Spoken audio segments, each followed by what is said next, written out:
Today is September the 23rd, 2016. My name is Tanya Finchum, and along with me is Alex Bishop. We're with Oklahoma State University, and we are in Tahlequah to interview Joe Thornton, and this is part of our Spotlighting Oklahoma project, so thank you for having us. Let's begin with learning a little bit about you, as when and where you were born. I was born in Adair County, near Stillwell, in August the 2nd, 1916. Well, happy belated birthday, 100 years. Were you born at home? Yes. Were you? And brothers and sisters? I had 7 brothers and sisters. There were 8 of us all together. Wow, and where were you in the order? I was second, number 2. The older one then? My sister was older than me. And what did your parents do for a living? They were farmers. Raising what primarily? Well, in those days, they didn't have tractors, you know. They used a team to pull the plows and the wagons, you know. And they raised hay and corn and cattle, and they, of course, they had a couple of mules and a horse. But basically, it was just corn and garden products, and they sometimes raised cotton. Just whatever it took to keep the family alive, huh? Whatever, yeah. There weren't many jobs, you know, available in those days. Early 1900s. Were they born in Oklahoma? Your parents? Yes, they were. My great-grandfather came over the Trail of Tears. I think he came from Tennessee. He landed up close to Westville, Oklahoma, when he hit Oklahoma. And was his last name Thornton? Yes, was it? He was an Englishman. Well, actually, my great-grandfather was an Englishman, and he married a full-blood Indian girl, and that was the beginning of the Thornton Indians. Okay. Now they're scattered all over the United States. And what tribe? Cherokee. Cherokee. Okay. So are you, what percentage? 11/16. 11/16. So your mother was? She was half Cherokee and half German. Her father was a German. Well, growing up, did you practice Native American culture? Not much. Most of my neighbors, well, a lot of my neighbors were white children, and quite a few of them were Indian, of course. But my parents didn't teach me to speak Cherokee, and so I spoke mostly English. I take it they spoke Cherokee, your parents? Oh yes, they spoke it fluently. Well, in the home, what would they speak? Well, when they're talking to each other and didn't want their kids to know what they're talking about, they'd speak Cherokee. The rest of the time they spoke English. And what was the nearest town to Stillwell? Was the county seat of Adair County. That's where I was born and grew up. I went to the 8th grade at Wauhilla Grade School. It was a country school. And how far was that from your house? It was a mile and a half. And how would you have to get there? I walked.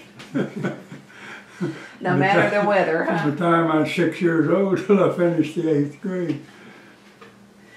And what would you take for lunch in those days? Oh, a biscuit with a piece of meat in it or something like that. Sandwich of some kind. That was mostly lunch. And during the wintertime, you'd still have to walk that far? Oh yes, snow or whatever.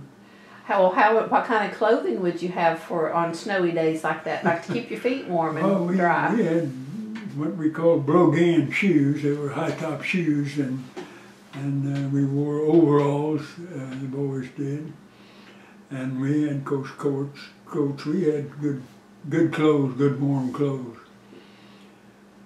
Do anything special to keep the feet dry though when it was snowy? No, but when it was snow on the ground and we wanted to go rabbit hunting, which we quite frequently did, we would wrap our feet in. We didn't have boots, rubber boots. We'd wrap our feet in what we call gunny sacks or toe sacks. It's a web sack, you know. We'd wrap them and tie them in that, and that'd keep our feet fairly dry. And we'd go rabbit hunting. And catch a few. Oh yes. And would eat them? Oh yes, we ate them. Did you do something with the fur? No, didn't sell it? Rabbit fur's no good. But if we sometimes go hunting at night, and we would hunt opossums and raccoons, and their fur was saleable. We'd prepare those and sell them, make a little money, extra money. Being the older son, you got to do that with your dad a lot? Oh yes, I did. I'd go with him sometime. We'd stay out most of the night, and sometimes it'd be cold and sometimes wet. I'd get cold and hungry and tired, and I never would whimper because I was afraid they wouldn't take me. They wouldn't take me the next time. Well, can you describe the house you grew up in? Yes, it was a frame house. It had been painted way back there, but we depended on a fireplace for heat. We had two beds in the same room. We had the fireplace in, and we had beds in the other rooms, but there wouldn't be any fire in those rooms. And we had a wood cook stove. Of course, cooking food on a wood cook stove, it's great. The food is good. And who got to sleep in the beds with the heat stove? Sometimes, I think when I was real young I did. Later on I slept in a room that didn't have a fire in it. And how would you stay warm in those rooms? Well, we had quilts, homemade quilts, and we slept on a feather bed. They're warm. The mattress would be made of feathers, and it would be warm. You'd kind of sink down in it. And those quilts, they were made with cotton bats, thick piece of cotton, you know. And so we stayed warm.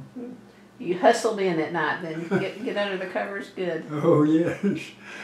Had you made the mattresses? Did your mother and the... Well, they called them feather beds. They weren't mattresses, no. But were they made at home? Or do you think you bought them? Well, actually the ladies would get together and make those things. So they'd have to save their feathers? Yes, oh yes, they saved their feathers. What? When they killed chickens, they'd save the feathers. Oh, okay. So how would you fluff it? Oh, you just kind of work it around. Take the broomstick to it? Sometimes. Well, how would your mother do laundry? With a washboard. You know what a washboard is? I do, yes. Yeah, a washboard in a tub. She put that washboard in a tub and rub them. Of course, they boil water and have hot water. They had a big kettle, an iron kettle that stood up about that high, and they'd build a fire and put that kettle on it, and they'd get hot water out of it, then with a bucket, put it in the tub. And that's the way they did their washing. Where would they get their water? We had a big spring not far from the house. About 100 yards from the house was a big spring. It ran all year. So you had to fetch it in buckets? Well, sometimes they'd go down to the spring and do their laundry. Oh. And, but sometimes, yeah, we'd carry water from the spring to do it. Especially in the wintertime. Well, and then how would you do bath time? Oh, well, we had a wash tub. It was a tub about that big. We'd get in that when we was kids. All in the same water? No, we Switch out some? We had plenty of water. With that spring there, we didn't worry about water. Mm-hmm. Later on, after we were more or less grown, why we had electricity, we pumped water up, and we, of course we had a bathroom and electricity and everything after about 1940, I think. Oh, you were getting in your 20s. Yes. Closer to. When I was when I finished the 8th grade, the grade school, I went to school at Chilocco Indian School at Wyandotte, Oklahoma, and took the 9th grade there. And then when I finished that, I went to Chilocco Indian School, which is in northern Oklahoma, north of Ponca City. And I finished high school there. That's a long way from Adair. Yeah, it's quite a ways, yes. How did you come to go to Seneca? Was that just something that was...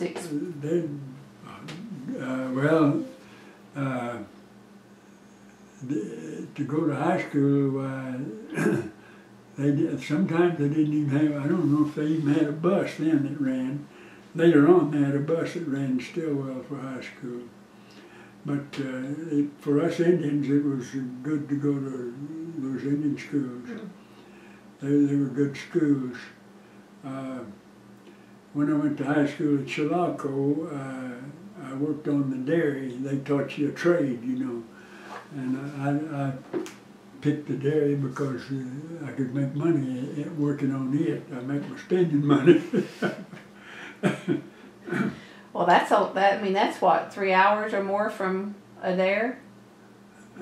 Newkirk? 250 miles. A long way. It takes quite a while. Well, with the cars in those days. Yeah. How did you get there? Someone take me in the car. And how often would you come home during? The end of the school year. I didn't come home during the school year. Not even that Christmas or holiday time or? No. No? Too far. Well, did Seneca not have a high school? No, they just went through the 9th grade. To the 9th. Okay. And then, I don't know much about Indian schools. What, did you live in a dormitory, I'm assuming? Oh, yes. Shared a room with how many boys? A bunch of them. I don't know how many. But a room full, huh? Quite a bunch, yes. Well, how many would be in your grade as you went through, like in your class? Well, at Chilocco, there was, I don't really recall. It seemed to me like there was 250 students there, and they had 4 grades. Okay. So, I don't know, there may have been 50 in my grade. But they had different classes, though. I remember when I was in 11th grade, I was in 11A group. And those classes, some of them had guys in it that were good artists. And they'd come up with some darndest cartoons on the bulletin board sometime you ever seen. And sometimes one of them would do a cartoon of the teacher, you know, and pass it around. We'd get into it. Well, how would they discipline you? I don't Or you didn't get in remember trouble? ever being disciplined at Chilocco, but in grade school, in the county grade school, they switch us with a switch. So you worked while you were at Chilocco? Oh yes, I worked on the dairy. And then what would you do for fun? Well, that's where I started in archery. I made a bow and arrows, and there was a bunch of us boys. And when we had Boy Scouts, and us boys that messed with archery, we'd go out prowling around over the countryside with our bows and arrows. And of course, they had all kinds of athletics. I started boxing there. I did a little boxing at Chilocco. Chilocco had a boxing team that was one of the best in the United States. They could whoop any college in the nation, and they didn't make no bones about it. They knew they could. They had a really good boxing team. Their athletic teams had to play colleges, so because some of the students were older than normal high school students, you know. So they had to play colleges, and they didn't win many football games. They won a lot of the ladies' basketball games because they had 4 famous girls on the team. One of them was Rabbit Weller's sister. He was a famous basketball dribbler, one of the best in the nation. One of them was Jim Thorpe's daughter. And that name I recognize. Yeah. I forget, one of them was the daughter of the guy that, Andy Payne, that won the Cross-Continental Derby about 1935 or somewhere along in there, that he won $25,000 for outrunning anybody across the United States. And his sister was on the team, or his daughter was on the team, it was. So students came from all over Oklahoma? Yes, well, of course, some of them came from other states. We had Navajos there. Some of them came from Arizona, and we had some from New Mexico. And North Carolina. See, they still had a bunch of Cherokees in North Carolina.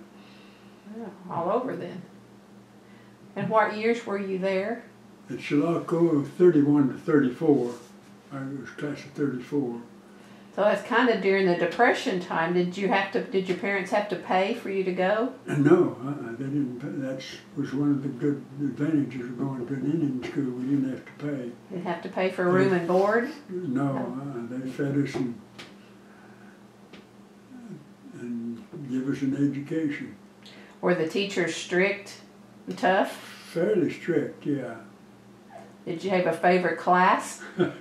Mathematics, algebra. I was a straight A student in algebra. Mathematics was my favorite there. When I went to the grade school, I think I made the highest grade in 8th grade arithmetic in the county. Wow. And how many were in your class, your age group there, in the 1 through 8? 8th grade, I don't know, 10 or 15, 20 maybe. And would they have pie suppers? Oh yes, they had pie suppers. I remember one time, my mother, she didn't think much of things like that, you know, but Dad, he was always for fun, you know. So one evening, he asked me, he said, "Hey, would you like to go possum hunting tonight?" I said, "Sure, let's go." So we took the dog and took off and went. I noticed we was going down the road, the main road, and I didn't pay much attention to it. I thought he was going down there, knew some place to go. And when we got to where we was going, we was at the grade school, and they was having a pie supper there that night. He bought my girl's pie for me. My girlfriend. You know, in the 8th grade, you begin to have girlfriends, you know, sort of. I've laughed about that a many a time. And you didn't tell on him? Oh, no. She thought we went possum hunting. And when she asked if you caught any, what did you say? Oh, we didn't find none that night. And you said you worked with mules and horses to plow? Yes, I did. Did they have names? Yeah, the main mule was Jack, and the other one was Sam. And the horse, he couldn't run very fast, so Dad called it Racehorse. And then the horse kicked me one time. I walked up to it. I was going to uncinch the saddle and take it off, and he was asleep. And you don't ever want to walk up on a horse or a mule when they're asleep, because the first thing they do is kick. He kicked me right over the leg. Boy, it hurt. And one time I started to feed the mules a bale a block of hay, and when I came up close to it, I didn't. You're supposed to speak to them, you know, before you get there, be sure they're awake. I didn't make any noise, and boy, that mule kicked me right here and rolled me about 10 feet. Was no permanent damage though. Or would they have to take you to the doctor? To Stillwell. One time, I had a dog that got hydrophobia, you know, mad dog they call them. And I wrestled around with it and put it in a pen, put it in a shed or a barn, a smokehouse or something. Anyway, I put it in a building, and it had slobbers on it, you know, and I got it on them, and I probably had scratches on my hand, so the doctor said I'd better take the pasture treatment. I was about 10 years old, and I had to walk a half a mile to catch a bus. I'd catch a bus and ride into Stillwell and walk to the doctor's office, get my shot, go back to the bus station and catch the bus. They run a bus twice a day, you know, and I'd catch the bus back then, and it ran a half a mile from the house, and I'd walk a half a mile into the house. By yourself? While I was a 10-year-old kid, nowadays, kids wouldn't do that probably. You could have hopped on the racehorse and rode in. Yeah, I could have rode him over there, but I had to tie him up till I got back. And you did that by yourself? Oh, yeah. By yourself? Mm. Well, what were some of your favorite meals that your mother cooked for you? Oh, fried chicken, of course. Fried chicken and fried potatoes. And that is basically what we considered a good meal. And how often would you have fried chicken? Well, every Sunday. Every Sunday. We ate, we had hogs, you know, and we'd kill hogs and cure them. We had pork all year, and Dad would cure those hams. They used mostly salt to cure them, I think. And we had sliced ham or chicken. We ate good for farmers, I guess. You had a smokehouse for the hams? Oh, yes. Smoked we some? didn't smoke them, no. He just salt. cured them with salt. And your mother canned a lot, I'm assuming? She canned a great deal, yeah. All kinds of vegetables, corn and beans and beets and I don't know what all. Well, it took a lot to feed 10 people, didn't it? Well, Eight was kids. Eight of us, but we weren't all that. At once, part of them was, my sister went off to school too, and of course me and two of my brothers went to school away, and the two of them died when they were young, and two of them went to school, high school at Stillwell. They during the flu epidemic or something else? The two that passed, the two young ones, the ones that died young. What did they die from? Well, in those days they had they called it a summer complaint, but it was a stomach disease that nowadays they could cure real easy, but in those days they didn't. They couldn't. They didn't know how. And lots of children died with that. They were infants. Babies. Well, while you were let's fast forward back to Chilocco. What else can you tell me about your experience there? Well, it was a great school. We had a company of National Guard there, Company C of the 180th Infantry 45th Division. We was one of the few schools in the state that had a company of National Guard. I tried to get in the National Guard, but they wouldn't let me. I was only 17. You had to be 18. Anyway, I guess maybe it's a good thing I did in the 45th. Did more days of combat than any other division during World War II, I think. They lost a lot of soldiers. I guess knowing about the 45th, I guess, was one reason that when I got out of high school, I joined the regular army. There wasn't any jobs available. Boy, you couldn't buy a job in 1934. That was in the middle of the Depression.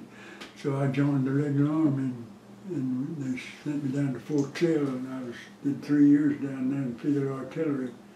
that's where I learned to be a radio operator. And we had a radio club actually in the unit I was in when I was at Fort Sill. We had a radio club and we had a ham radio station. And we learned a lot about radio there. We built the station. And I also studied a correspondence course in how to repair radios while I was in the Army. So when I got out, I was a trained radio technician. And I was going to put in a shop, but I got a job at Western Auto Store. There was a new Western Auto Store in Tahlequah, and they were selling a lot of radios, and they needed a radio technician to keep them running. So they hired me as a radio technician. And that would have been in 1937. Well, it was January 1st, 1938 when it was. The store hadn't been there too long. But that was the first job I'd really ever held.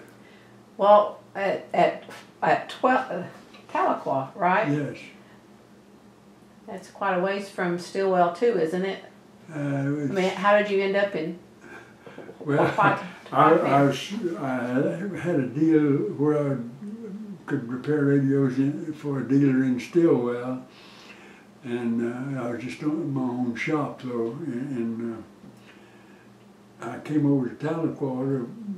There was a guy that did some radio work at Western Auto, and I knew he had stock of parts there, so I came over to Tahlequah to get a part from him. And the guy that was running the store said, "Hey, do you repair radios?" I said, "Yes, I do." And he said, "How would you like to have a job here?" And I said, "Well, I think I'd like that all right." And he hired me, but the pay was pretty low. I think it was $12.50 a week. Anyway, they raised my wages pretty soon. Then when the war came along, they opened this powder plant at Chilocco, and I got a job up there. I thought I ought to do some work, that'd help the war effort. And so I went to work up there. They paid $50 a week, which was pretty good wages. Had to ride a bus to get there though. And finally though, they had me classed as a patrolman. I was working with the patrol division, but I was repairing their radios and fence detectors is what I was doing. And the electricians, they was classified differently, and instrument technicians, and they was making about 2 or 3 times what I was. They was paying me the same wages they was paying the patrolman. And I thought, well, that's not right. So I told them that you have to reclassify me or I'll quit. And they said, "Well, you get drafted." And I said, "Yeah, I know." And I was about ready to go in the Army anyway. I felt like I ought to be in the Army because I had all that experience already in the Army. So I quit, and sure enough, in a month or two, they drafted me. But I got in the Signal Corps this time instead of Field Artillery, which I knew would help me, if I worked as a radio technician the rest of my life. Being in the Signal Corps, I would learn a lot more about radio. And so when I got up to Camp Crowder, Missouri, that Central Signal Corps school, they started me out and taking classes, and I was acing all the tests, so they made me an instructor. And I thought, well, maybe they'll give me a good rating, but they only rated those instructors. They only rated as a corporal, so I got a corporal's rating. And I'd been discharged from the Field Artillery after 3 years service. I had been a corporal for about 2 years in the Field Artillery.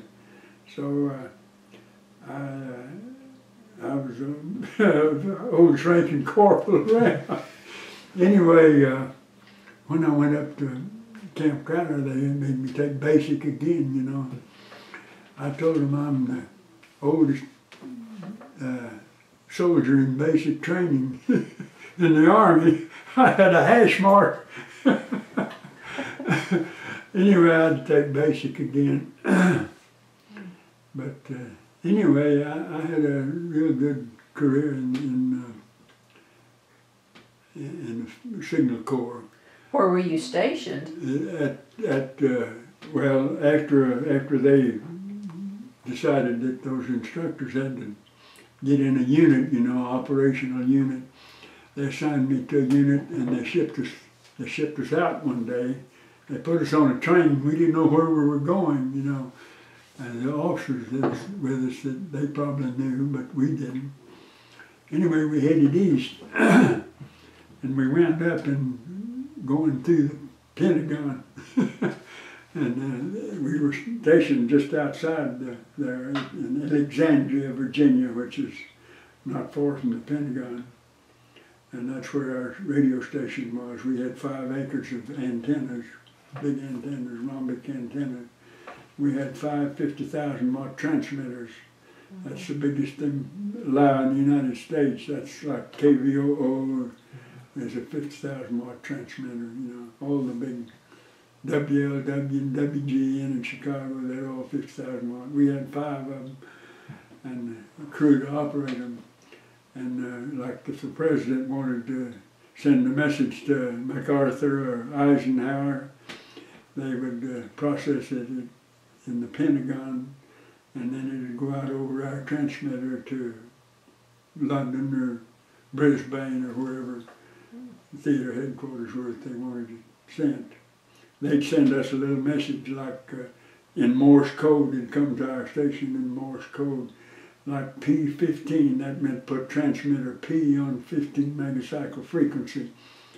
We didn't really know. Well, I guess the man in charge of the station knew, but I didn't even know where 15 megacycle was aimed. You know, they had each one of those rhombic antennas, I guess, was aimed at one particular theater headquarters. I think Hawaii probably was a theater headquarters also. But anyway, there was 5 of them, and we had 5 transmitters. And what was your job? Keep that transmitter, put it on the air, and keep it running. I was a technician. They had a guy, I was actually assistant night chief. They had one guy that was over me. He was master sergeant. And the first month I was there, they made me a buck sergeant, 3-striper. Next month they made me a staff sergeant, but that's how high as we went. Anyway, the night chief, he was the master sergeant, and he probably knew more about where the messages went and everything than I did. Of course, our officers, they were, I guess their headquarters was, the company headquarters was in the Pentagon.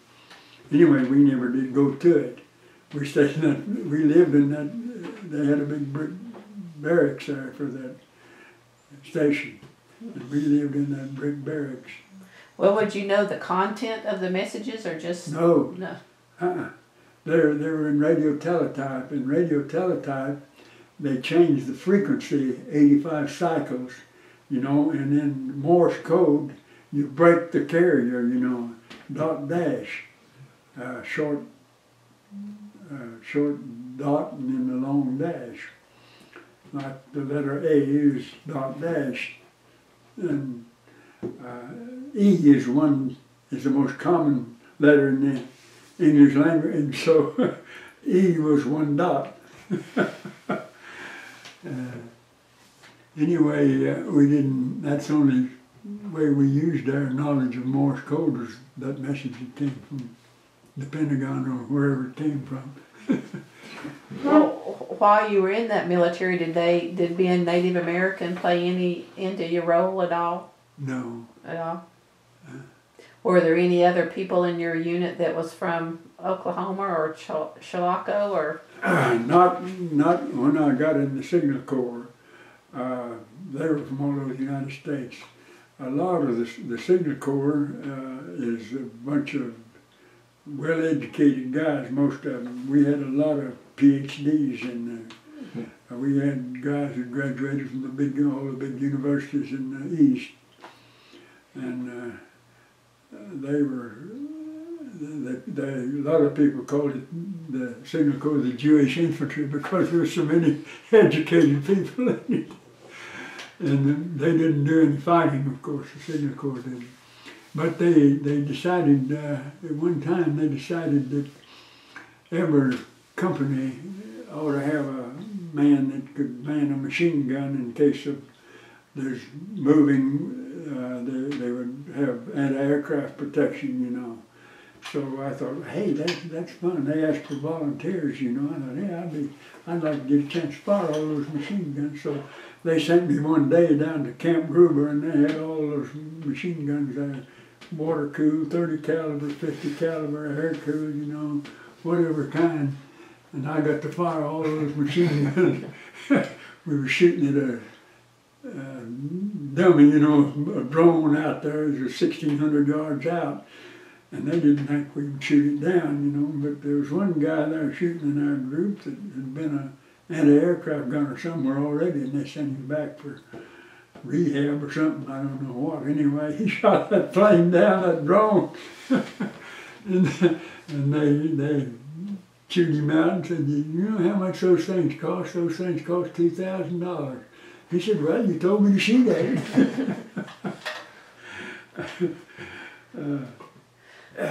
So how long were you in that time around? How long were you in I the was service? in 2 years. 2 years. Went in 43 and got out in December 45 after the war was over. And that entire time you were in Alexandria?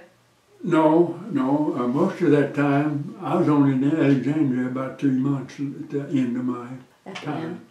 I was there when the war was over. I was in there 3 or 4 or 5 months, I don't know, not very long. Do you remember the day the war was declared over? Oh, yes. Everybody remembers that, I think. And do you remember it? I wasn't alive, so. You weren't alive then. Helen was 3 or 4 years old, I think, 5 maybe. Oh, my gosh. Yeah, I remember it. She remembers it. There was a lot of horns honked. But I was about 5 years old. Well, what do you remember from that day? Oh, it wasn't a big day. And when you was in a unit, you know, it was operating. We were still working soldiers, and we didn't do much. But those that are around big posts, I guess they did more probably. So you were discharged, and then what did you do? Well, I came back home and To Tahlequah or yeah, to... when I left, I sold my shop to another guy. And when I came back, there wasn't a vacant business building in Tahlequah. I was going to put in another shop. There was absolutely no place to put it. So I bought a half interest in with the guy that I'd sold to when I left. And I worked with him there. There was a man in Tahlequah that owned a lot of property, and he built some more buildings. He built some more buildings, and I rented one of those and put it in my own shop. A radio? Radio, yeah. And then, of course, shortly they invented TV, and I was radio and TV. But I put the first television in Cherokee County in 1948. Wow. That was before Tulsa came on the air. The station we could get was Oklahoma City. And of course that's pretty far for television, and then the picture was snowy, but it was quite a curiosity. People really liked to see it.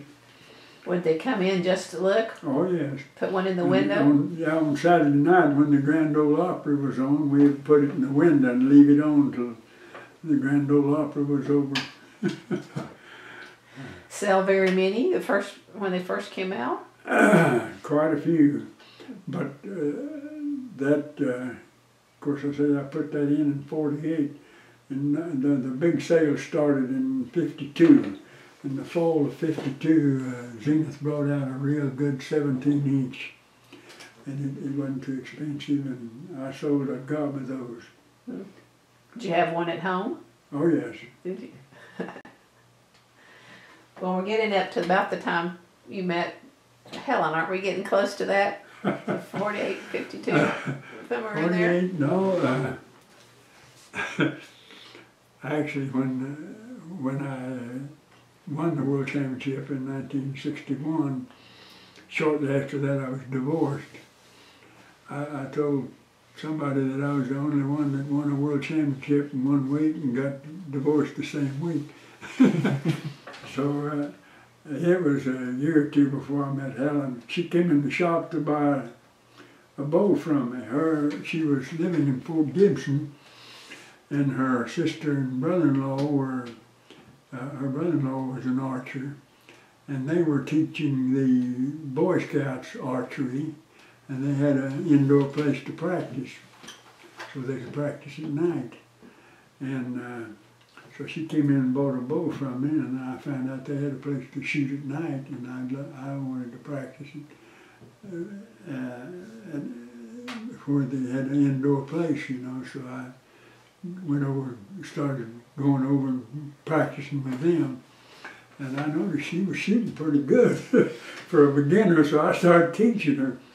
And so I taught her for 6 months, and she made the United States team. Wow.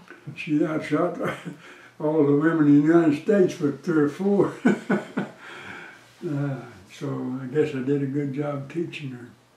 Well, then we should back up. Then you started messing around with the bow when you were at Chilocco. Chilocco, yeah. And then when did you get back into? Well, when I was running this TV shop, I hired college students to help, you know, do things like put up antennas and take a TV out of the cabinet, you know, and put it back together.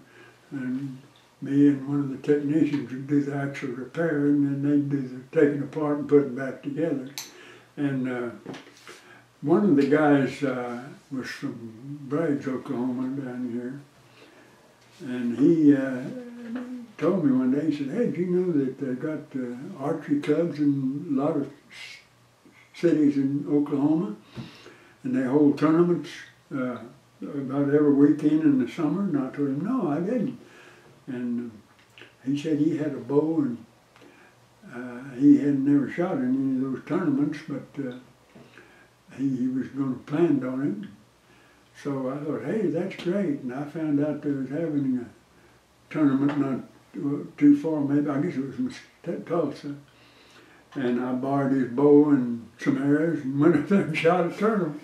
Did pretty good, so I thought, hey, that's great. So I bought me a bow and arrows and started practicing. And then I started shooting tournaments. And then I put in an archery shop because I could buy my stuff wholesale in, you know. And I made arrows and fixed up bows, you know, got them ready to shoot. And I started shooting all the tournaments that come around. Of course, when Helen got started shooting, we would make them together. And we shot every weekend in the summertime. And then, of course, once a year they held these World Championship shoots. And of course, I won in Oslo, Norway in 1961, so I won the World Championship.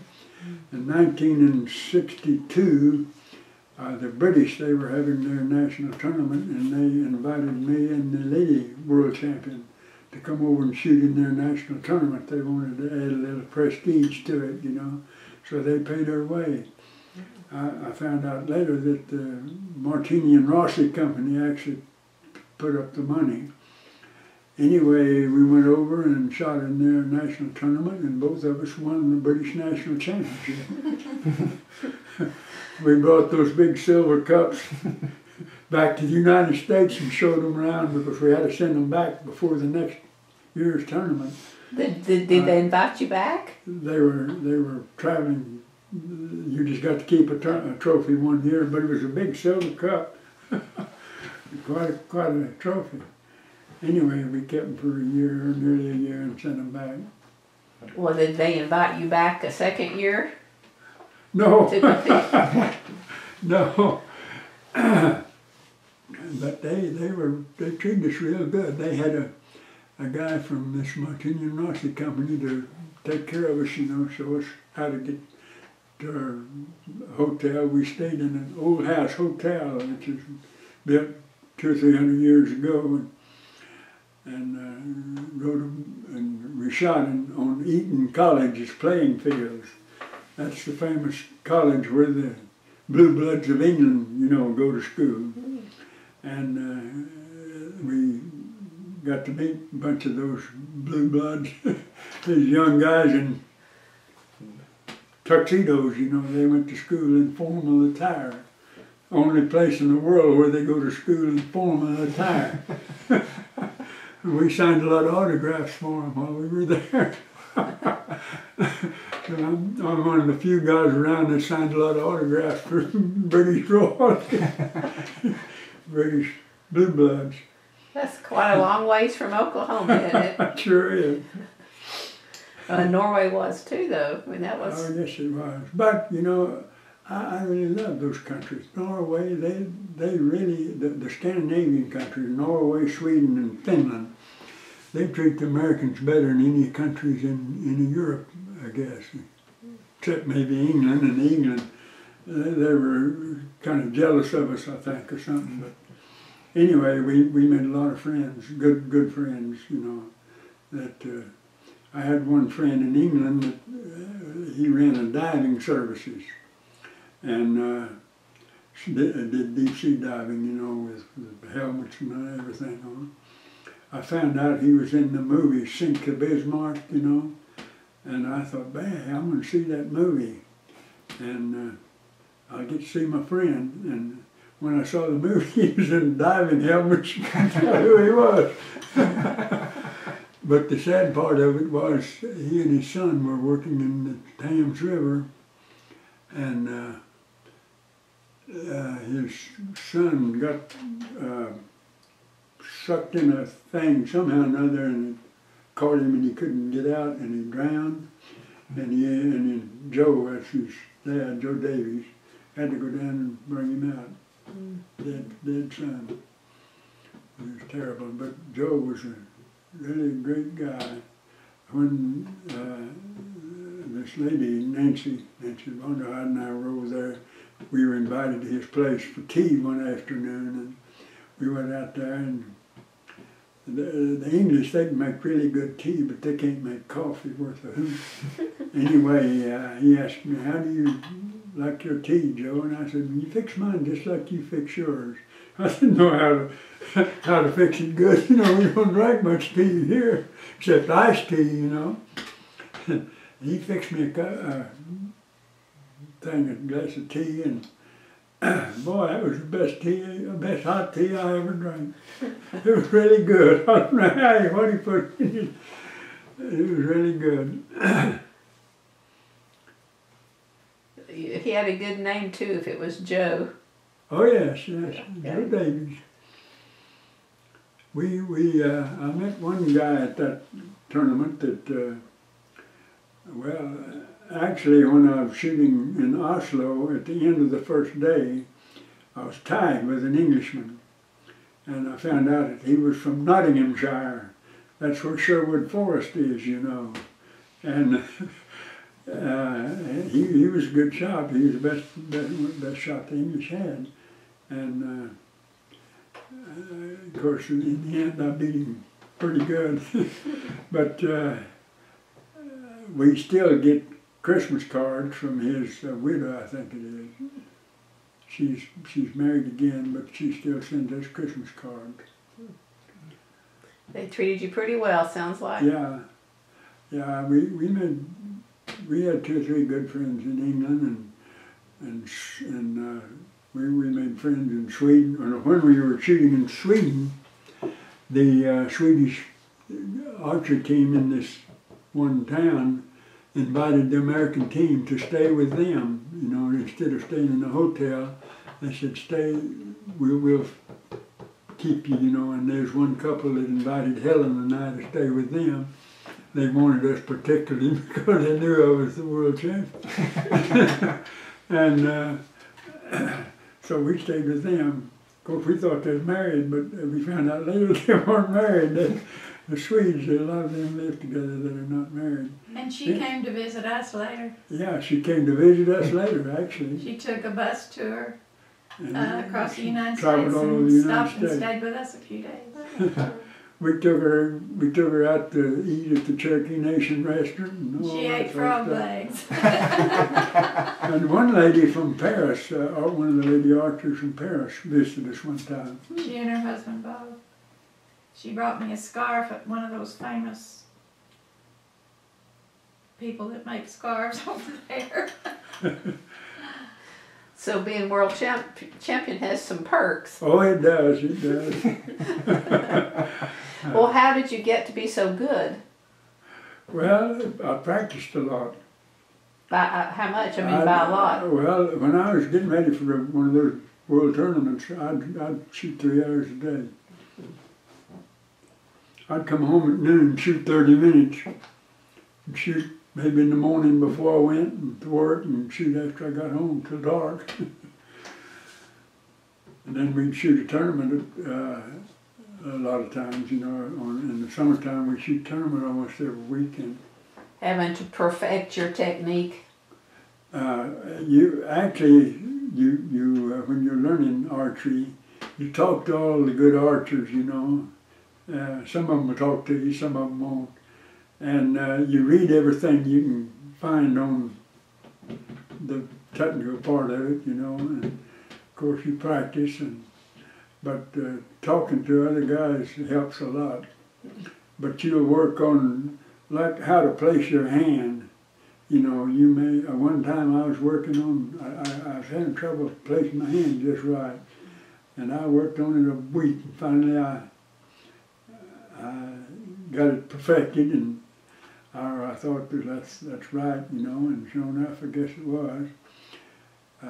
Anyway, I was looking at the guy that won the world championship, and he was placing his hand exactly the same way I was.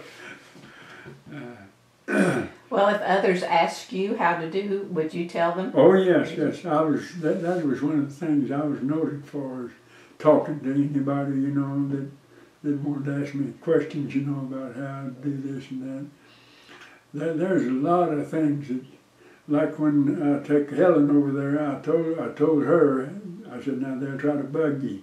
And I told her ways to do that.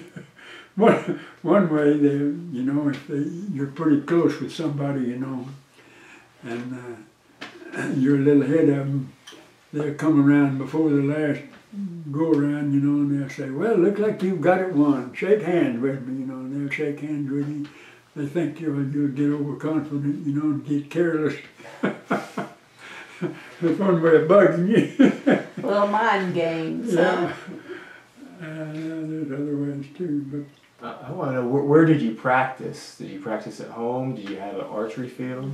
Well, I had wherever I went, I had an archery target up.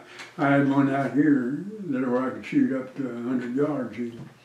That's 90 meters. 90 meters is 99 and a fraction yard. Down the road. I'd go down the road. I had posts marked, you know, so many yards. And then you'd have to go recover your arrows? Well, your arrows are supposed to be in the target. Sometimes they aren't. But you had to walk up the target and pull them out. Well, did you ever miss? Did you ever miss? Ever have a bad day? Oh yes. I was shooting a tournament up in Wichita, Kansas. That was a field tournament, you know. They have targets around, you know, at different distances and different places in the woods, you know. You shoot between trees and over trees and under trees, you know. And I was shooting with usually they'll have 3 or 4 guys on one target, you know. And me and 2 or 3 more were shooting this target one time, and there's a guy come along, he'd been drinking. And he looked at that target, you know, those arrows right in the middle, and he said, The Custer never had a chance.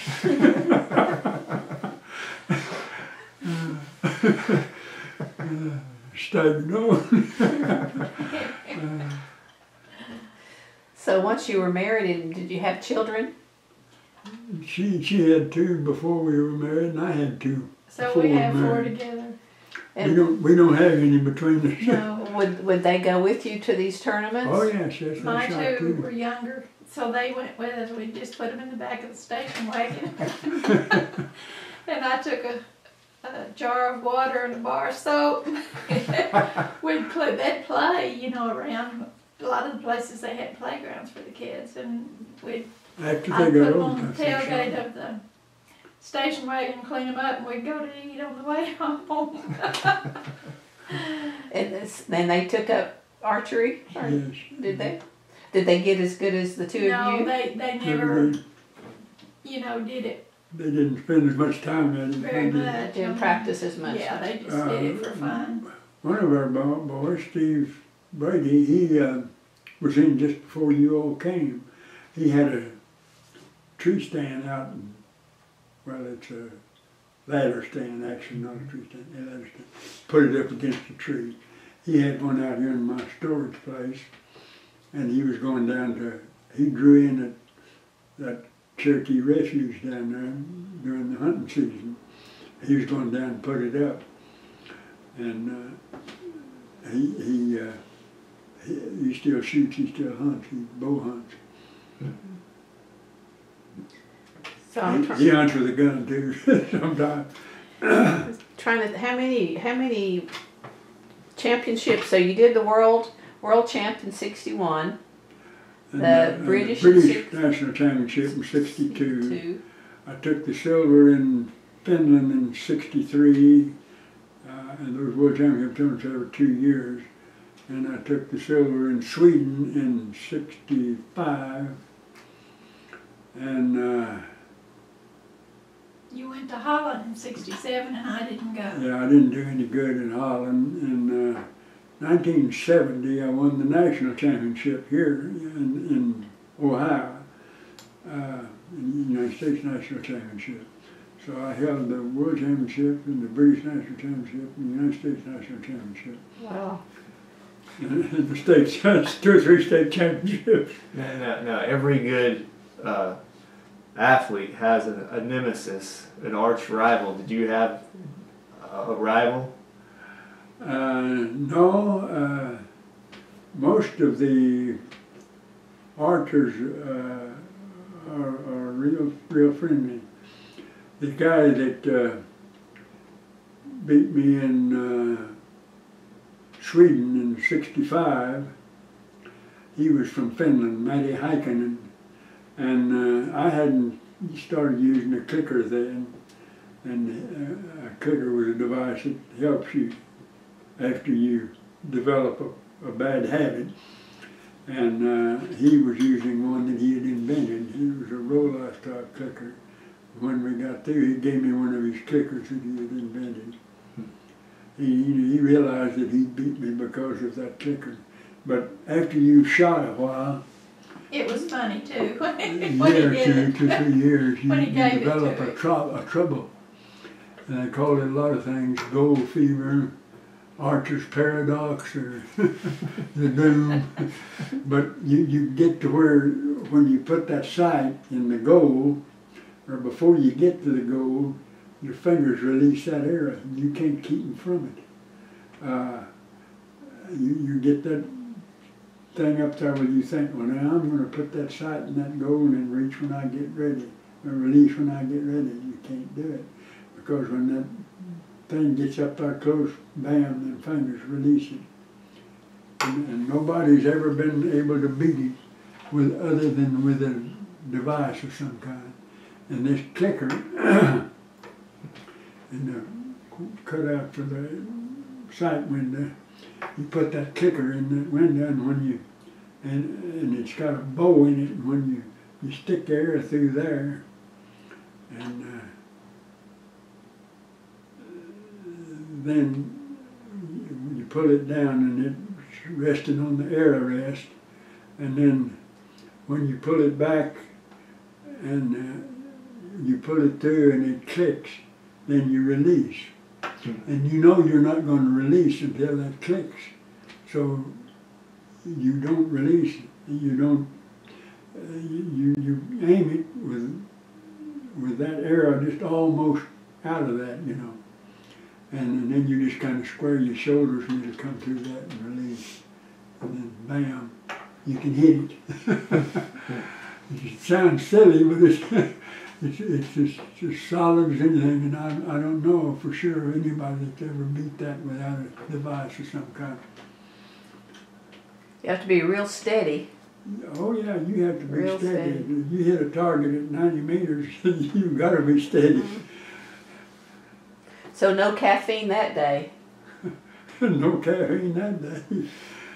Actually, caffeine don't seem to make much difference, though, really. Doesn't it? Well, Helen said it was a funny story when he gave you the clicker. Yeah. Yeah, he gave me the... Well, he was just making fun of Joe, you know, in a good way, you know, just because he beat him with a clicker. And Joe had won all the other. Who's that? Matty Heikkinen. Oh no, he wasn't making fun of me. He was making fun. He was did it because he was my friend. Yeah, but he said, "Here, Joe, you know, you can win now when I give you this clicker." So He kind of cheated. it was Yeah, done he knew in a he nice kinda way. I cheated. mean, Yeah, he well, wasn't. actually, it wasn't he cheating. wasn't It was being okayed mean. by the International Archery Association. It was okayed. I was just stubborn. I didn't want to use it because I figured I could beat that. I could release when I wanted to without that. I couldn't. But it, you know, it was just a funny. I put that on in 70 and won the national, and man, I beat him bad. I beat him bad. Well, when did the Olympics? During this time, there Olympics was was 72. archery I wasn't. I was on the. I served 3 years on the National Archery Association Board of Governors. My 3 years was up in 72, and we got that archery into the Olympics in 72. But by then I was 55 years old, and I was getting too old for Olympic competition. I got to where I couldn't, when I was shooting 90 meters, I couldn't, you're in a kind of a physical strain, you know, you got to be flexible. And I wasn't flexible enough to be comfortable when I was aiming at 90 meters. So I couldn't shoot my best. And I wasn't really as good at the other distances as I should have been. So I qualified to try out for the Olympic team, but I didn't make the team. But you had a major role in getting it declared a sport. I was on the board of governors. We were trying to get it in there. Of course, we had a lot of help. The archery manufacturers, they were furnishing money when it was needed, you know, and we did manage to get it in there, though, where it should have been long before that. Did you go to the 72 Olympics? Did you get to watch the competition, or? No, I didn't get to see much of it. It was, I don't know, where was it, in Germany, I think. 72 would have been 72. Montreal. Montreal. The Summer Olympics would have been Montreal. Might have been, yeah. We never went to any of those. We just We stayed saw it on home TV. after we quit. Well, between the two of you, who was the better shot? Well, he was my teacher. That's a loaded question, I know. So He was. She was a darn good shot for a lady, I'll tell you. well, had any of your siblings got into archery? Your brothers and sisters? No, not really. Just you? Just me. After we were more or less grown, we were separated, you know, different places. Well, where did you get your bow? Your favorite one that you competed with? From Black Widow Archery Company in Springfield, Missouri. The Wilson brothers, they were good friends of mine. Go up and try out a few, or how did you pick They it? handmade No, for us, for Joe I and think me. he sent me that one, didn't he? The one I won the world championship with, I think he sent it to me. He knew I was shooting good. I'd won some state championships, and we were good. I was good friends with the three guys. There was two brothers and their cousin that formed this Black Widow Archery Company. Made the bows. None of They them, handmade the them. bows to start with, some of them, their hunting bows were black, Yeah. but their target bow, mine is maple colored and white limbs. Hmm. And later on we had to make white bows.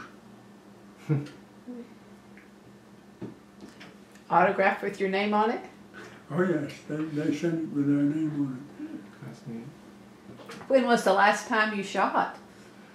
it. The last big He tournament shot I the shot Senior was the Olympics tryouts for too, the after- Olympics. And For several years. 1970, I made the team and shot in York, England. But then, you know, he started shooting just for fun, the Senior Olympics. Senior Olympics?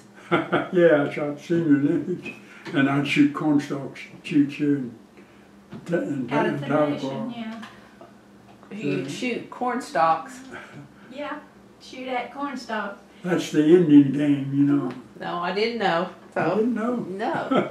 Yeah, they put 4 stakes, 2 here and 2 here, and they take a bunch of cornstalks about that long, and they're about that. These stalks are about that many, and they fill that up with cornstalks, and then you got a target, you know, that's that high and that wide, and that thick, and they get off 80 yards and shoot at them, or sometimes they make it 100, but it's best when they have it 80 yards, and they count score by how many stalks your arrow goes through. Hmm. And They have one of those every year at I would Cherokee either, they National have 3 Holiday, you know. 3 divisions: Indian bow, the recurve bow, and the compound bow. Now you have three divisions. I'd always enter the recurve bow because that's what was my favorite bow. I would always win. I got stacks. I've got there's a shelf in here full of them, and the garage is full of them. And boxes of trophies out in his barn. They probably didn't like to see you coming, did they? Finally, I came in second, I think, way back there. When I was about, I don't know how old I was, but I was getting pretty old. I thought it was time to quit, so I quit shooting. It was hard to walk back and forth that 100 yards. Well, after you retired from the radio and the TV shop, you were still shooting? Yeah, Still shooting? I don't think I was, let's see, that was in 87. I wasn't shooting big tournaments then. And he had bypass surgery, and was it 81 that you had bypass surgery? 87, 87? I had bypass surgery. And after that, you know, he couldn't shoot real heavy bows. So you retired in 87 and then had, Yeah. and then And had shut surgery. the business out too. That was a big year. Yeah. Yep.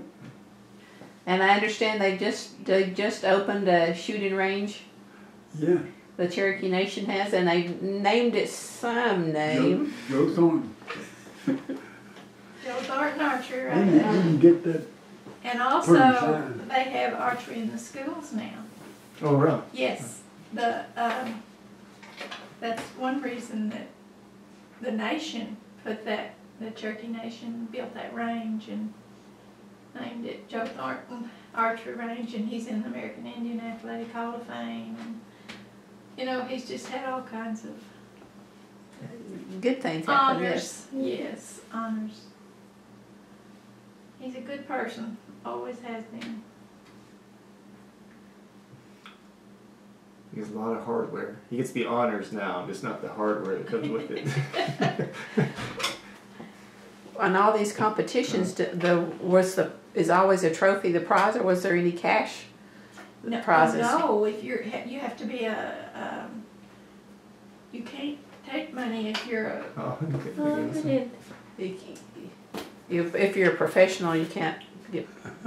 Yeah, you can't take money. You have to be. We'll have to take a picture Wow. later. That's neat.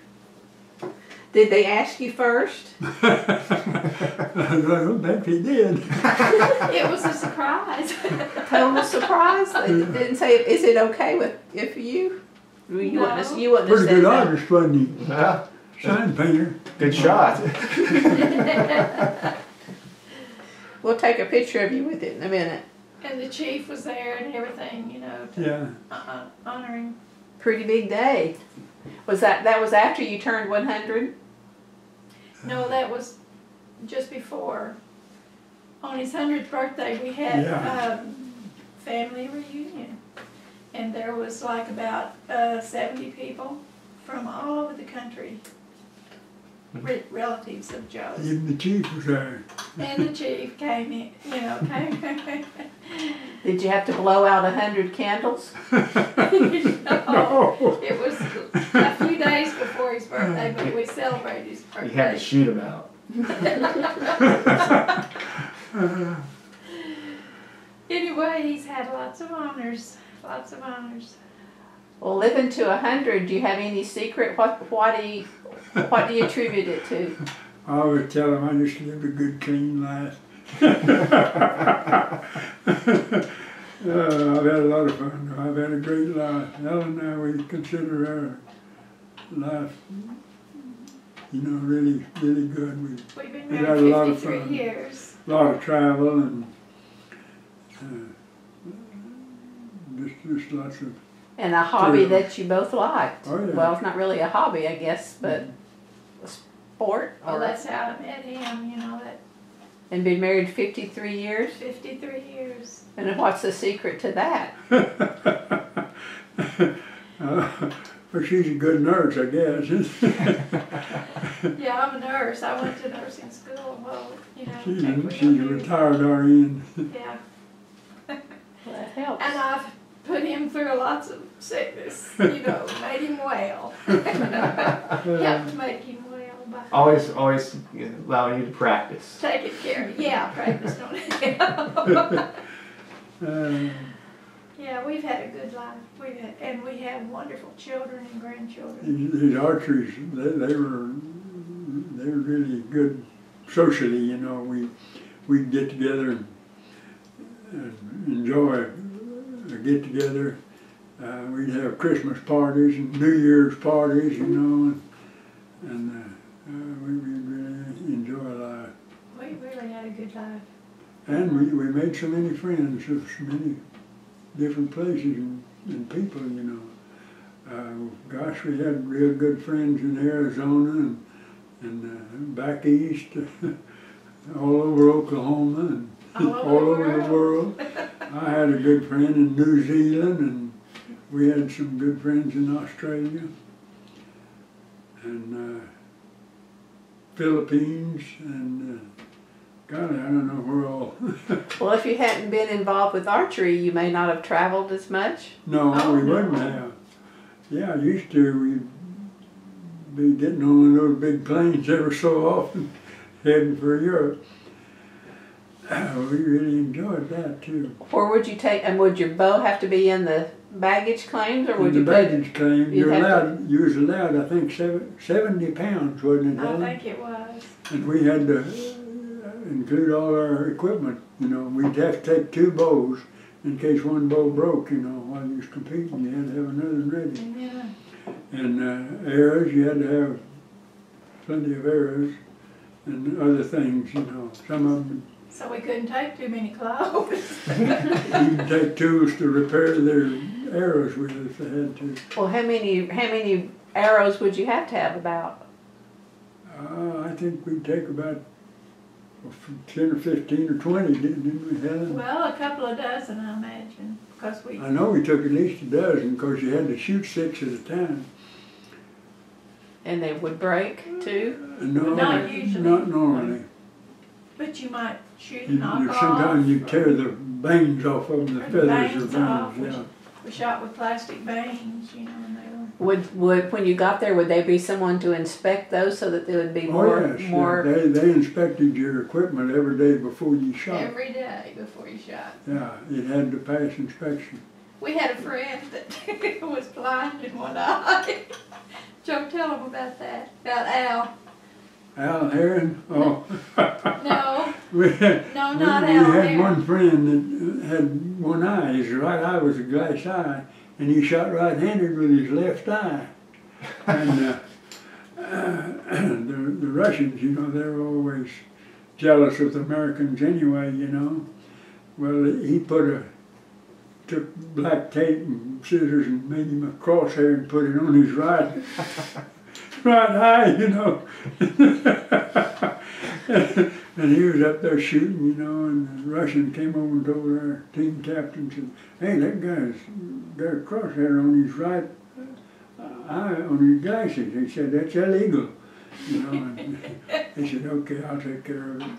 He went over and said, Al, you've got to take that crosshair off your, very seriously, you know, off your That was our glasses. team captain. Okay, I'll do it. And he took it But he off. was blind in that eye, but he was just being ornery. The team was really laughing. We had a lot of fun. We had a lot of fun. I think that might be the secret to longevity, being able to laugh about it, have humor. Would you play practical jokes? You know, that I always thought the English, the way they take things so slow, you know, that they ought to live to be pretty old age. I was noticing one day we were shooting next target to the English, and one of them was supposed to get up and shoot, and he was still sitting in his chair. And you only got so long to shoot, you know, you have to get up there and do it pretty fast. And finally one of the guys I said, Peter, old chap, would you care to have a go at it? And I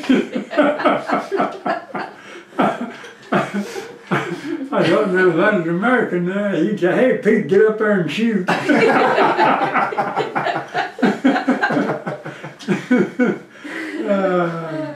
And later on, in another turn, I guess there was one in York, England, his wife came around and said, you know my husband, Peter, don't you?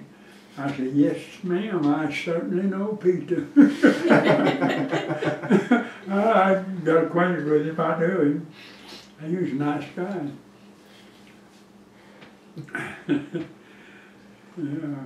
You picked up the English accent pretty well. There's a lot of difference between the English and the Americans. But one of them wanted to buy one of my bows, my spare bow, when we were through shooting. And one of the, I may have been, I don't remember which time it was, but anyway, after we were shooting, I sold him my spare bow. Of course, he knew I could get new ones because I knew the factory man. Anyway, I asked him, they had a new bow out that had a big handle. And it was a big bulky handle. You know, and there was a lot of them were making big handles that put more weight in it, you know, so that you'd be steady. You couldn't wiggle around with a heavy bow like you could with a light bow. And some guy was joking about it, and he said, you know, that a smuggler could drill a hole in that and fill it full of diamonds or something and smuggle anything in a different country with it. So this England came around, and when I asked him which bow he wanted and what kind he wanted, and he said, oh, that smuggler model. Well, and one time when we were in Sweden, I think it was, wasn't it, Joe, when that guy came up to us and he was shooting wooden arrows? Where were they from? No, that guy was from Turkey. Turkey, yeah. That kid was from Turkey. And Joe sold him his arrows after the I tournament was sold over him, because they couldn't I get sold him some wooden arrows. He said that American arrows in Turkey cost a lot of money. But he was a kid that we were he's a young guy. I say kid, I guess he's probably 20 years old, maybe 18 or 20 anyway. But Hal and I were walking down the street of Helsinki at night, you know. They don't close up over there till pretty late because it don't get dark till 10 o'clock hardly. And we was looking in the window and a kid came up to us and he saw we had on the uniform, you know, and an American emblem on it, you know. He said, "You archer? I archer also." And he didn't talk very good English.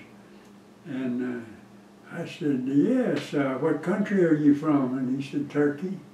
So I knew where he was from then. He could speak English, but not very good. And he was the one who wanted to buy some arrows from me. And Joe sold them to him pretty cheap. And his arms about as long as mine, so they would fit him. After the tournament. You have to have arrows, you know, to fit your arm length. No, I didn't know that. Yeah. Huh.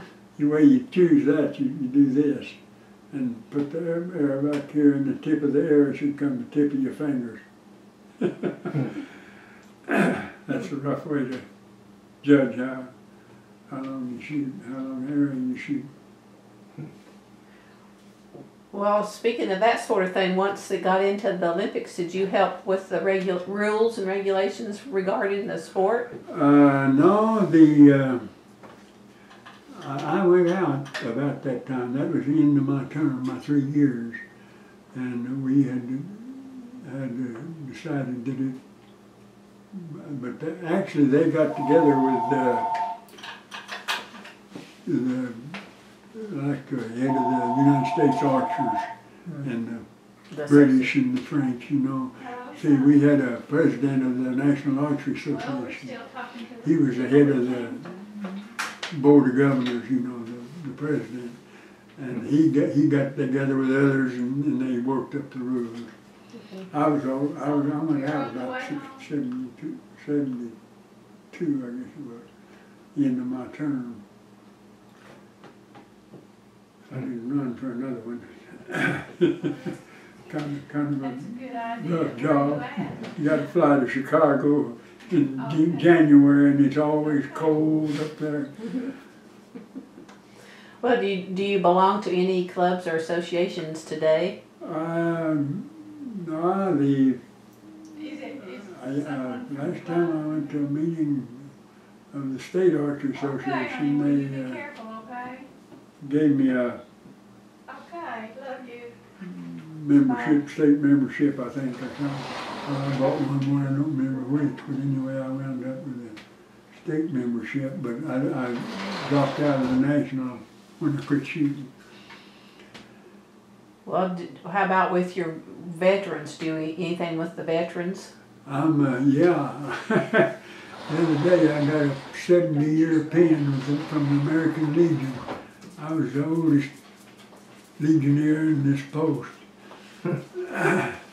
And I've been a member of the American Legion for 70 years. Oh, yeah. And I'm also a Masonic Lodge member. I've been a lodge member for a long time, many years. And have you been to a Chilocco reunion? Oh yeah, still go to them. Do you? Yeah. We don't go up there. We went up there once, but a long time ago. Yeah, but that's closed down now. We would go to the Cherokee County chapter. We have a chapter We here. belong to the Chilocco. How many's in that group, in the chapter here? Joe, how many would you say is in that chapter? In our chapter? Yeah, probably. I don't know. 25 or 30, something like that. 25. But didn't it closed sometime in the 60s, maybe? Yeah. Joe's brother worked up there. He was a counselor before it closed down. But they gave our chapter gave Joe this jacket. Honey, that don't look very Yeah, I'm working on it. I'm working on it. All right. The Oklahoma, Missouri tribe did that Yeah. work there. And of course that's Joe Thornton Army. I'd say you're the oldest living alum, aren't you? Yeah, I am. Yeah, I would think you would be. I thought that was really nice. They gave me that. That is really nice. Not only that, but 2-3 weeks ago they gave me a watch. The Alumni did. It's a beautiful watch. It's got a leather band. I made my own band. You I made used that? to do Indian jewelry, yeah. And he made mine. Oh, Well, how nice. we lived on the Navajo Indian Reservation for a year, and I worked for Johns Hopkins on a research project out there on the like that, Indian yeah. Reservation. I made my And belt buckle. that's when You that's know, when he I did. got to You learn to looking make the for Indian Cherokee stuff. designs, couldn't find any. So I made my own designs for my jewelry. Oh, So yeah. this belt buckle is my design of a Cherokee belt buckle. The 7-pointed star, see, is the 7 clans, 7 sides to the council house. And the arrows, of course, that's from my archery. This has a record of Joe's family in it. That star's history of the Cherokee, history of the Indians, the Cherokees. Well, growing up, did you do Cherokee songs or games or anything like that? No, Some people here now from OSU that they, talk we to didn't, Joe, you know, but you can just come on do and any- when you come. when I was in school, Okay. we'd stomp dance sometimes just for the heck of it. I learned one of their calls, oh, no, y'all. And the answer, oh, he. That sounds pretty good. Yeah. I don't know what tribe that's from, but the guy that led our stomp dance was a Osage, I think. The Osage is crazy. There'd be once in a great while we'd do a stomp dance or something, you know, just kicks. And they'd be, or sometimes they'd have an Indian thing. And I remember one time though, or sometimes we'd have a rope spinning demonstration. There was some Indians from Warner, Oklahoma, down there, 2 of them. There's a brother and sister. And so the girl was real pretty too. And they'd do a rope spinning demonstration. And they were good at it. They lived on a ranch down there. Notchie and T.C. McCrary. There's 2 men, Notchie and T.C. And I can't remember the girl's name, but they do this rope spinning demonstration. They were real good at it. And anyway, while I was there was a guy from York Archery Company, which is an old-time archery company, came and did an archery demonstration there. And that is one of the things that got me interested in archery, I guess. He put on a pretty good demonstration. That would have been in the 1933 or 4. And about 1965, Helen and I did a demonstration at Chilocco. My brother was working there as a counselor, and he had us come up and do a demonstration. We told him we would. We had a pretty good demonstration worked We out. used to go to some of the schools and do them, you know. And Joe had this deal where he would have ask for a volunteer, and he'd set this kid down the stage up there, and then he'd put an apple on his head, and he'd get back and he'd, then he'd say, well, maybe I better take a practice shot, and make the guy get up, and then he'd shoot a target and miss, and then he'd give a talk on being safe and not ever shooting toward I'd shoot that dumb right in the eyes. An expression on that kid. That could have been me. But You know, anyway, doing I the just so-called point across, safety. that was Yeah. Tell them we didn't actually shoot it. After off anybody's head. Jay gave all the kids a lecture. They'd seen me shooting the ping pong ball off a golf tee, you know. They knew I could hit it. They knew I could hit that apple. They thought I could, but when I shot that dummy, they wondered then. We've had lots of fun and had a good life. Sounds like it. We have good kids and good grandkids. Yeah, we used to do those good demonstrations all great-grandchildren. around for Boy Scouts and schools, and most of the schools. And we'd always have made up with the guy that was in charge. Who wasn't going to shoot a rifle off their head. And I'm sure you had some very willing volunteers in the audience. Oh too. yeah, those kids, they just... Yeah, there'd be 2 or 3 of them volunteers. Until they saw the dummy. They'd seen me shoot a ping pong ball. And there was a guy, this guy that won the first Olympic championship, Williams. He did a demonstration on TV one time, and he put a lifesaver, you know, a little mint, on a toothpick on the target, and of course, most of the demonstrations done at 10 yards, 30 feet, and he popped that with the first arrow, that's pretty good shooting for. Of course, he was an Olympic champion. He knew he could hit it. But I remember one time I was shooting at this ping pong ball on a golf tee in front of the target.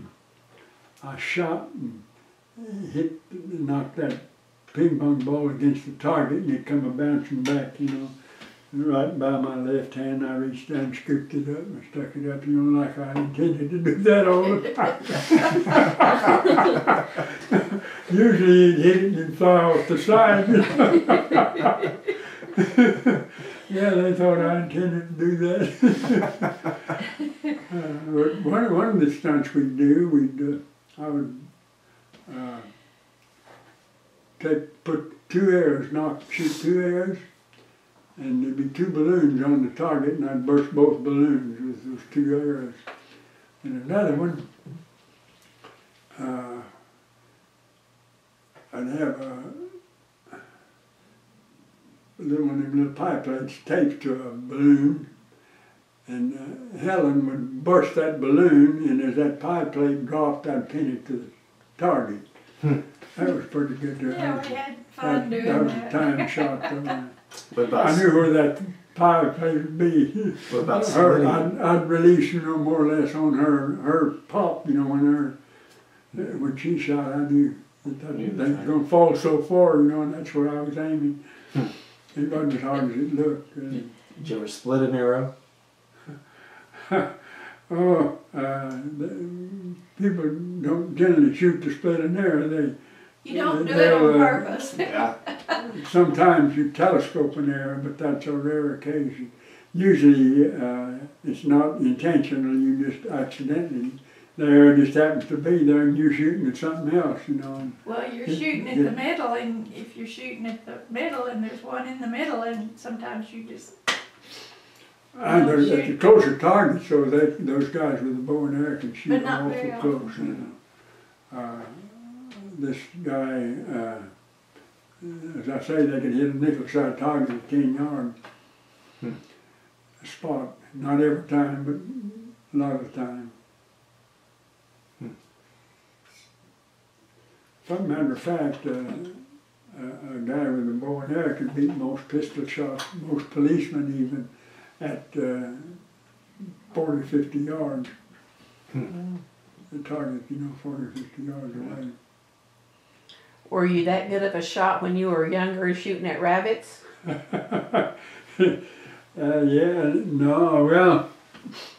Shooting a setting still rabbit's real easy, but shooting a running rabbit's pretty hard. One time, one guy, at Chilocco, we always had a rabbit roundup at New Year's Day. They'd get all the students, all the boy students, to circle around, you know, and we'd have them about a mile circle, and come in, well, we'd have a 200-yard circle with a fence around it. And they'd kill rabbits going in, and they'd carry them, and then they'd give them to the Salvation Army. The Salvation Army would be there with guns, and they'd kill some with their gun. And then they'd dress them out and give them to some place where they was feeding poor people, you know. It was called a rabbit roundup Rabbit roundup on New Year's on New Year's Day Day. at Chilocco every year. The boys, a lot of them, they carried clubs. This one guy carried a bow and arrow though, and there was a jackrabbit, when they got into this 200-yard circle, there was a jackrabbit running around after him, and he shot that jackrabbit. They had his picture in the Kansas City Daily Traveler next day. Well, when you graduated from there, your senior year, did you do anything special? No, I don't recall anything special. Have a prom? Yeah, we had a prom. I remember going to that prom. They was pretty strict there, you know. They wouldn't let the guys kiss their girls at that prom. They wasn't supposed to. They'd sneak around and you'd see them somebody. I know one girl got in front of us, and my girlfriend was her friend, you know. Well, what would you wear to prom? I just what we were at school. Most of us didn't have real good clothes. Of course, for graduation we wore suits, you know, and everything. I bought my suit with money that I earned on this, working at the school dairy, you know. And I remember I had it tailor-made in Kansas City, wool serge, good cloth, and it cost me $17.50. That's I was in like 1934, a tailor-made wool serge suit. that was $17.50. that was extravagant, wasn't it? Yeah. At that time. A sharp dressed man. It was. Let me see. I've got that album in here. There it was.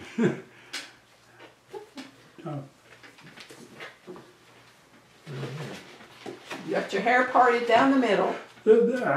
All the boys had their hair parted down the middle. That's the hairstyle, huh? I thought that. What did you use to get it to lay flat? There's a story there, you know. When I was a boy going to grade school, I had a lot of hair and my hair just all bushed out, you know, and I'd comb it and the next minute it was all scattered out, you know. It was unruly. And then about that time somebody invented this rose hair oil. It cost about 10 cents a bottle, you know, and I thought that was the greatest thing in the world, man. You put a little of that on your hair and comb it and hand it to stay combed.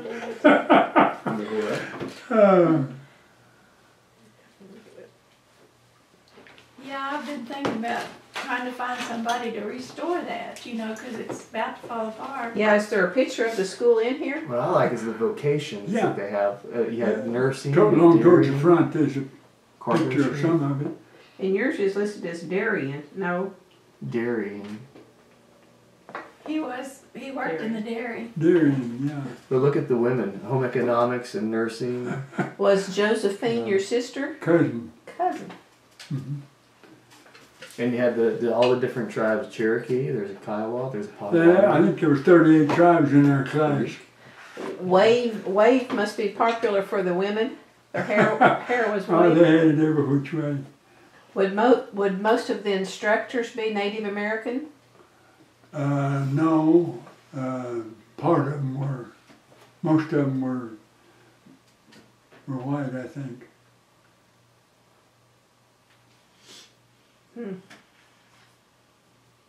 Oh, that's neat. They had their own print shop there. They made their own annuals and everything. That was one of the trades you could learn, you know, was printing.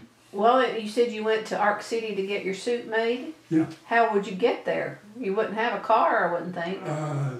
They run a bus. From the school? Yeah, well, sometimes. Every so often they run a bus. I don't remember how often, but sometimes you get out and catch a ride, you know. Hitchhike. Yeah, it's only 7 miles to Ark City. They used to have trains run up through there too. I recall something. Yeah, there's a train, but we didn't catch it. Didn't hop on it. That was neat. Yeah, it's a neat history. Here we are in another book. This is the archery record book. I think that's a great picture. So back in those days, most of the women either home economics, nursing, Yeah, or Charlie teaching. Rogers took that. He was a Shop photography teacher at Northeastern, That's great. and a friend of ours, you know. And he Matching took- uniforms, Yeah. outfits, I guess I should say. Matching There outfits. you Well, go. we had shirts that had And his archery on them. I don't know if we have them on there or not, but that's what we shot in. That's really And the- Overseas. And the belts. Yeah, we had those quivers made by an Indian friend of You see it ours. all. And they're From called different what? Tribes. Quivers. Quivers. To hold the arrows. What you carry your arrows in, yeah. Okay. And, Not this quiver. There were several friends that I don't know why they call it quiver, but that's what it's. had them to make them some, you know, when they saw ours. Yeah.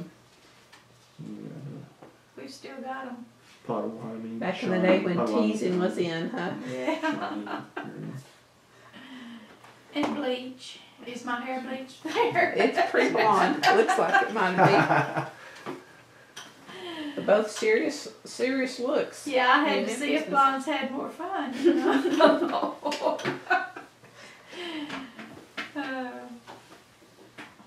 Pretty good life, huh? Yes, we've had a good life.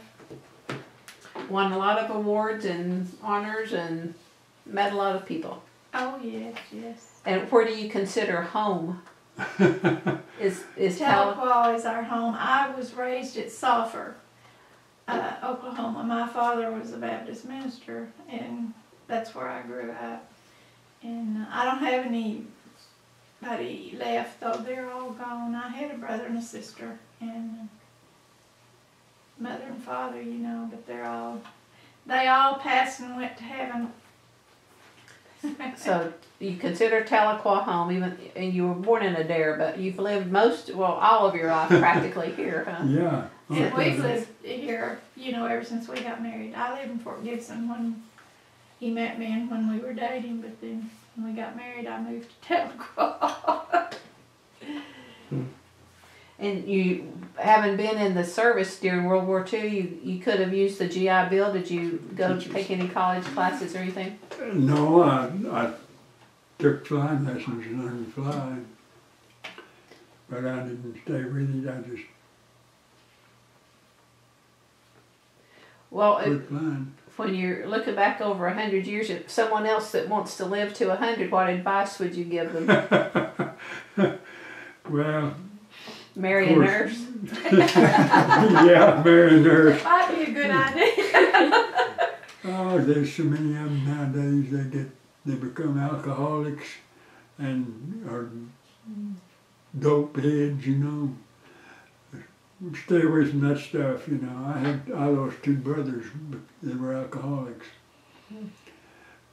One of them died when he was 48, and the other one lived to be about, I don't know. Are y'all getting hot? But Well, how old were your parents when they passed? my mother was 102. Ah, My dad was 38, he got shot. Somebody shine. well, He was murdered, you might say. Guy waylaid him and shot him in the back. Brandy, don't do that, baby. Well, your mother was 102. What about her parents? Her mother lived very old, but her dad, she didn't know. I think he died way back there somewhere, I don't know. So longevity. What about your father? Would his parents lived? How old were they? His dad lived a long time, and his mother lived pretty old, I think. Well, Joe, his brother, lived until he got lost. Yeah, he had a brother lived, he was about 93, and he was getting old, and he had Alzheimer's, and he couldn't remember anything, you know, he'd get lost. He walked out over his farm, and he couldn't get back to the house, he didn't know where it was. Anyway, he disappeared one day, and they had the sheriff's department out looking for him, and me and my neighbor, we took our horses out and rode all over every place that the guy could have possibly wandered and walked, you know, as old as he was. Couldn't find him, never did find him. There was lots of people hunting him. Still don't know what happened to him.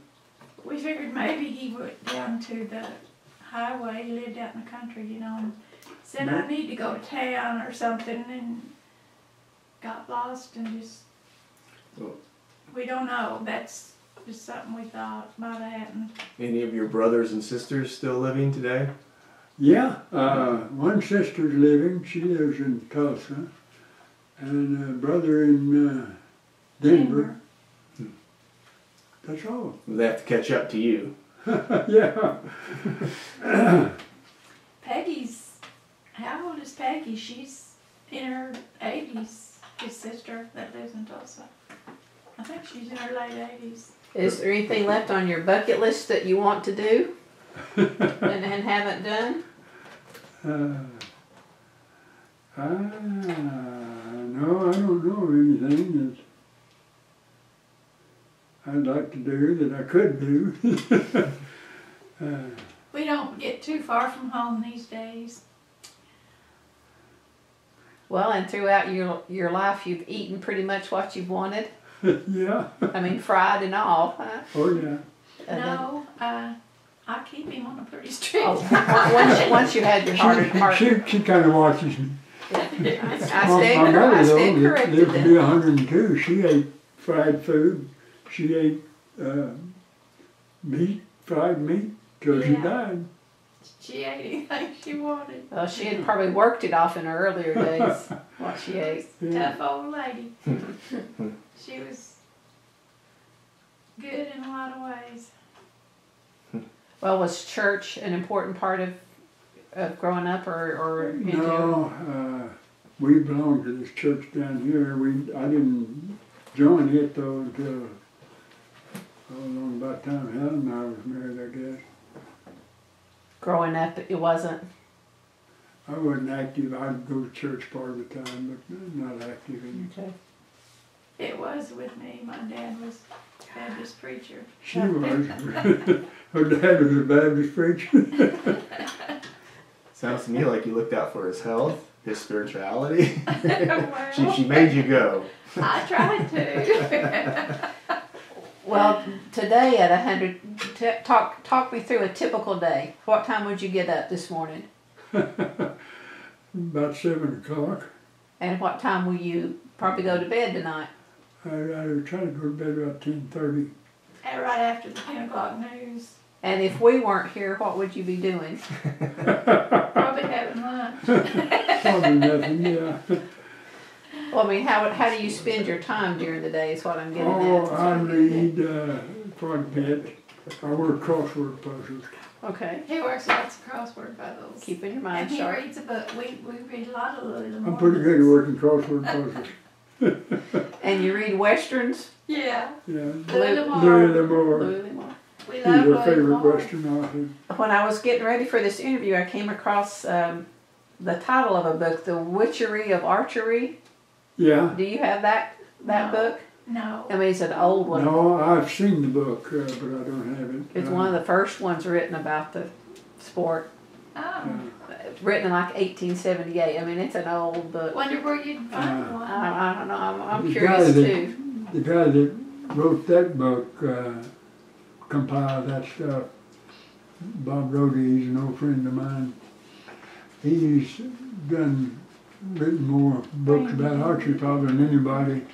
He wrote a book every year there for a while about archery tournaments. And I got one the first one I got that had my picture in it, I told Helen, I wrote in, I gave her a copy of it, and I wrote there that someday your picture will be in one of these. Yeah, it's that old book I handed you. And sure enough, there it is.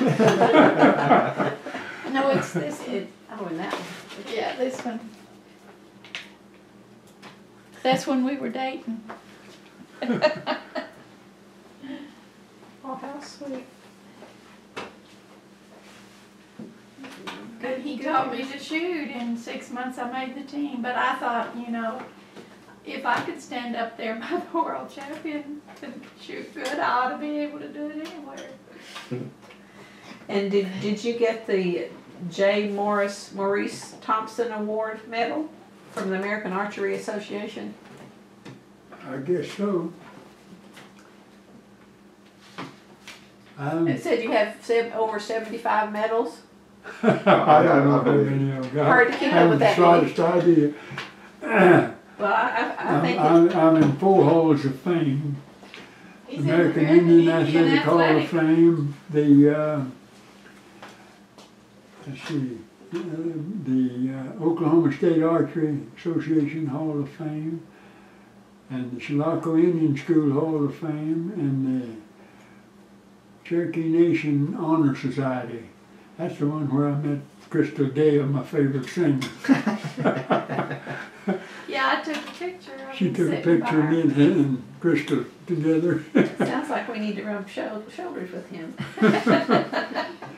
And we She was corresponded. really We nice.